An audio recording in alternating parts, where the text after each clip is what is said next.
নমস্কাৰ, আজি মই আপোনালোকলৈ কচু ফুলৰ ভাজিৰ ৰেচিপি এটা লৈ আহিছোঁ। খাবলৈ খুবেই সোৱাদ লগা হয়। কচু ফুল কিদৰে ভাজি ডিঙিত নধৰাকৈ খাব পাৰি আজিৰ ভিডিঅ'টোৰ জৰিয়তে গম পাব। আশা কৰোঁ ৰেচিপিটো ভাল পাব। আহকচোন ভিডিঅ'টোৰ মাজলৈ। মই এমুঠি কচুৰ ফুল লৈছোঁ। এয়া দেখিছেনে? এতিয়া মই কচুৰ ফুলখিনি কাটি ল'ম। এইটো জোখত কাটিম।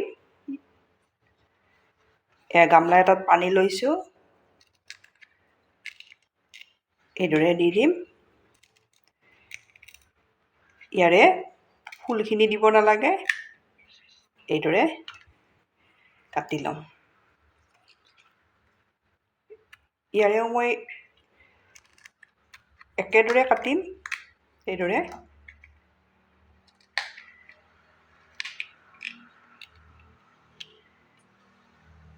এই ফুলখিনি মই গোটেইখিনি এইদৰে কাটি ৰেডি কৰি ল'ম। লৈ ভালদৰে ধুই ল'ব লাগিব।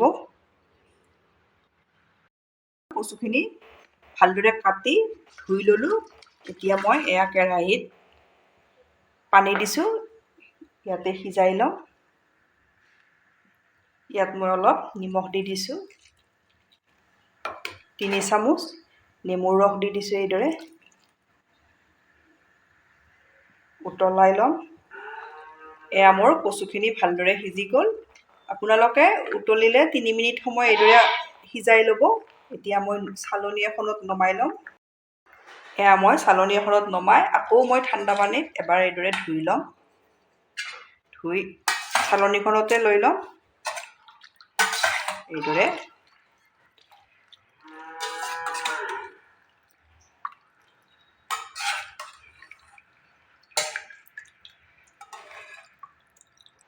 এইখিনি মই চালনীখনৰ পানী যোৱালৈ এইদৰে ছাইড কৰি থৈ দিম। এয়া মই এচামুচ সৰিয়হ লৈছোঁ। এয়া তিয়াই লৈছোঁ। এটা পিঁয়াজ কাটি লৈছোঁ। কাজু কেইটামান লৈছোঁ। 3টা জলকীয়া লৈছোঁ, পকা জলকীয়া, আদা এটুকুৰা, কেঁচা জলকীয়া হ'লেও হৈ যাব।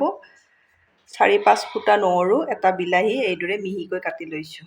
এইখিনি মই মিক্সিত কচুখিনি ভালদৰে চালনীত এইদৰে পানীটো গুচাই লৈছোঁ।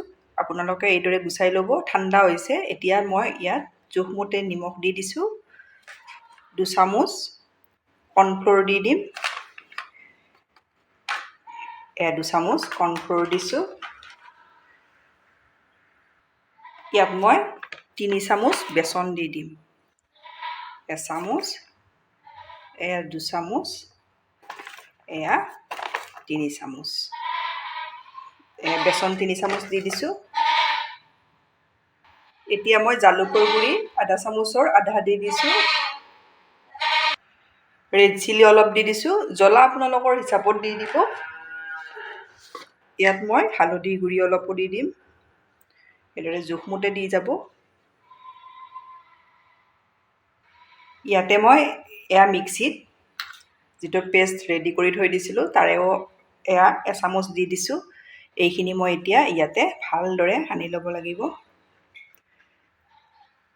এতিয়া মই চামুচখনেৰে অকণমান মিলাই লৈ এতিয়া হাতেৰে এইদৰে মছলাখিনি বেচন কৰ্ণফ্ল'ৰ চব এয়া মই মিলাই ল'লোঁ। এয়া দেখিছেনে? এইদৰে মিলাই ল'ব। এইখিনি মোৰ ৰেডি হৈ গ'ল।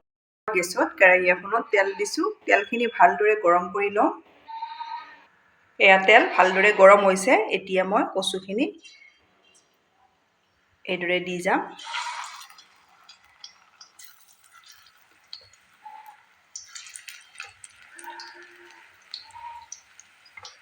এইদৰে এয়া মই কচুৰ ফুলখিনি এবাৰত যিখিনি ধৰে মই কেৰাহীখনত দি দিছোঁ। আৰু এবাৰ মই ভাজিব লাগিব। দুবাৰকৈ ভাজিম। এতিয়া মই এইদৰে লুটিয়াই দি দিম। আপোনালোকে বাৰু এইদৰে কচুৰ ফুল খাইছেনে? যদি খোৱা নাই এবাৰ এইদৰে খাব। বহুত বেছি সোৱাদ লগা হয়।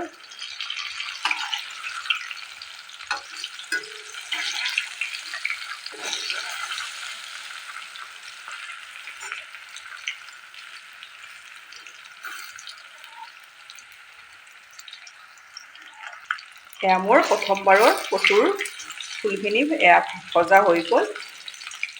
এয়া দেখিছেনে? এতিয়া মই এইখিনি নমাই ল'ম। জালনাখনত এইদৰে লৈ ল'ম। এক্সট্ৰা তেলখিনি কেৰাহীখনতে ৰৈ যাব।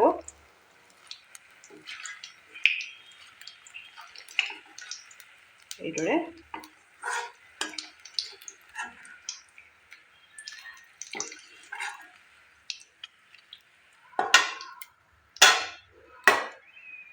মই দ্বিতীয়বাৰো ভাজি ৰেডি কৰি ল'ম। এয়া মই নমাই ল'লোঁ। 2 নম্বৰ বাৰো এইদৰে দি যাম।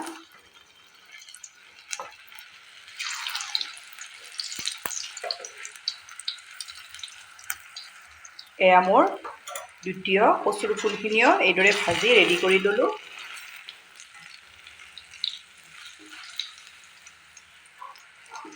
আপোনালোকে এইদৰেও ইচ্ছা কৰিলে খাব পাৰে। এইদৰে খালেও টেষ্টি হয়, বহুত বেছি টেষ্টি হয়। আপোনালোকে বনালে নিশ্চয় গমেই পাব। এয়া মই নমাই ল'লোঁ।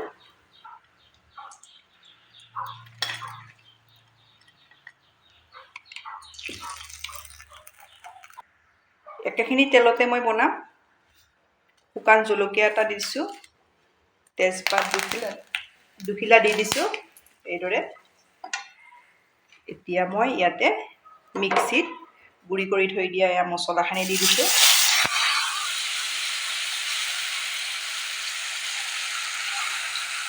মছলাখিনি ভালদৰে ভাজি ল'ম।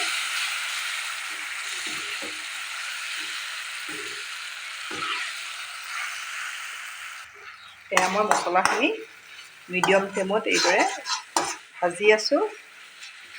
এতিয়া মই মিক্সিৰ জাৰটোত অলপ পানী দি ইয়াতে পানীখিনি দি দিম। দি আৰু অলপ ভাজি ল'ম। এয়া মই কেঁচা মছলাখিনি ভালদৰে ভাজি ল'লোঁ। এতিয়া মই ইয়াতে দি যাম জোখমতে হালধি গুড়ি দি দিছোঁ। জিৰাৰ গুড়ি আধা চামুচ দি দিছোঁ। আধা চামুচ জালুকৰ গুড়ি দিছোঁ। আধা চামুচ গৰম মছলা দি দিছোঁ।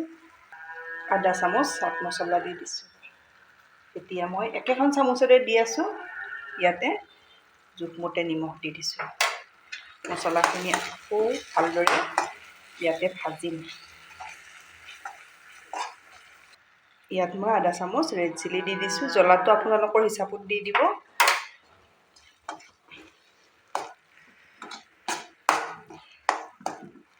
গোটেই মছলাখিনি ভালদৰে ভাজিলোঁ। এতিয়া মই 1 কাপ জোখত পানী লৈছোঁ। ইয়াৰে অলপ দি দিছোঁ।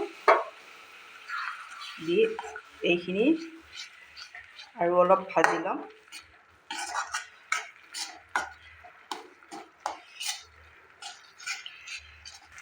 এয়া দেখিছেনে? মছলাৰ পৰা এয়া তেল ওলাব লৈছে।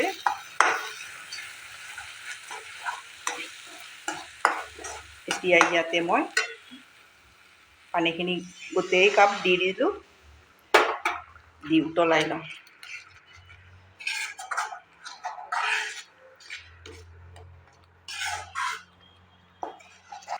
এয়া মই মছলাখিনি ভালদৰে ভাজি ৰেডি কৰি ল'লোঁ। কোনো ধৰণৰ কেঁচা গোন্ধ নথকাকৈ আপোনালোকে ভাজি ল'ব। এইখিনি মোৰ ৰেডি হৈ গ'ল। এতিয়া মই ইয়াতে দি দিম এয়া কচুখিনি। অলপ মই এইদৰে থৈ দিম। এইদৰেও খাই ভাল লাগে।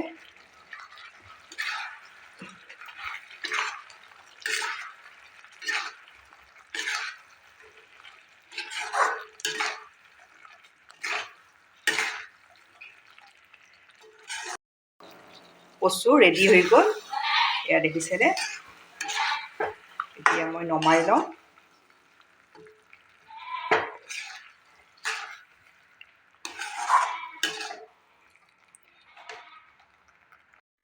এয়া মোৰ কচু ফুল ভাজি ৰেডি হৈ গ'ল।